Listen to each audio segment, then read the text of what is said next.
एक बार दूर किसी गांव में एक मेला लगा हुआ था। शाम होते ही मेले की रौनक बढ़ जाती थी।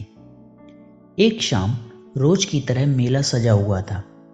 महिला, पुरुष और बच्चे सभी मेले का आनंद उठा रहे थे। सभी दुकानों में अच्छी खासी भीड़ हुई थी।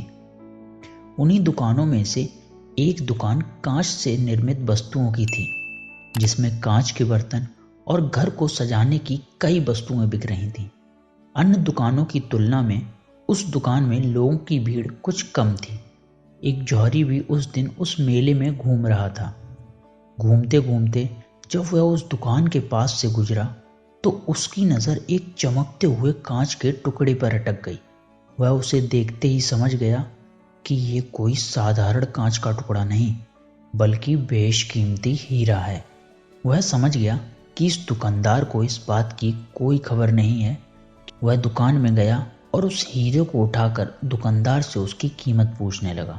भाई, जरा इसकी कीमत तो बताना।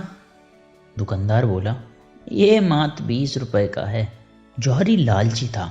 वह कम से कम कीमत में उसे कीमती हीरे को हथियाने की फिराक में था। वह दुकानदार से मोल भाव करने लगा। नहीं नहीं भाई, इतनी कीमत तो मैं नहीं दे सकता। मैं तुम्हें इसके 15 रुपए दे सकता हूँ। 15 रुपए में तुम मुझे दे सकते हो तो दे दो। दुकानदार उस कीमत पर राजी नहीं हुआ। उस समय दुकान में कोई ग्राहक नहीं था। जौहरी ने सोचा कि थोड़ी देर मेले में घूम फिर कर वापस आता हूँ। हो सकता है तब इसका मन बदल जाए और ये 15 रुपए में मुझे यह कीमती हीरा दे दे। यह सोच हीरा बिना खरीदे वहां से चला गया। कुछ देर बाद जब वह दोबारा उस दुकान में लौटा तो उसने हीरे को वहां नहीं पाया। उसने फौरन दुकानदार से पूछा, यहाँ जो कांच का टुकड़ा था वो कहाँ गया? दुकानदार बोला, मैंने उसे 25 रुपए में बेच दिया। जौहरी ने अपना सिर पीट लिया और बोला, ये तुमने क्या किया? तुम बहुत बड़े मूर्ख हो। वह कोई कांच का टुकड़ा नहीं, बल्कि बेशकीमती हीरा था। मात्र 25 रुपए में तुमने उसे बेच दिया। इस पर दुकानदार बोला, मूर्ख मैं नहीं, मूर्ख तुम हो। मैं तो नहीं जानता था कि वह बेशकीमती हीरा है, पर तुम तो जानते थे।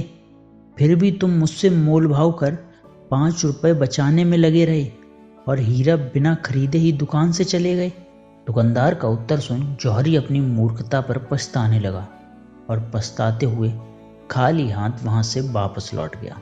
तो दोस्तों, इस कहानी से हमें यह सीख मिलती है कि कभी कभी मूर्खता और लालच दोनों ही नुकसान का बहुत बड़ा कारण होते हैं।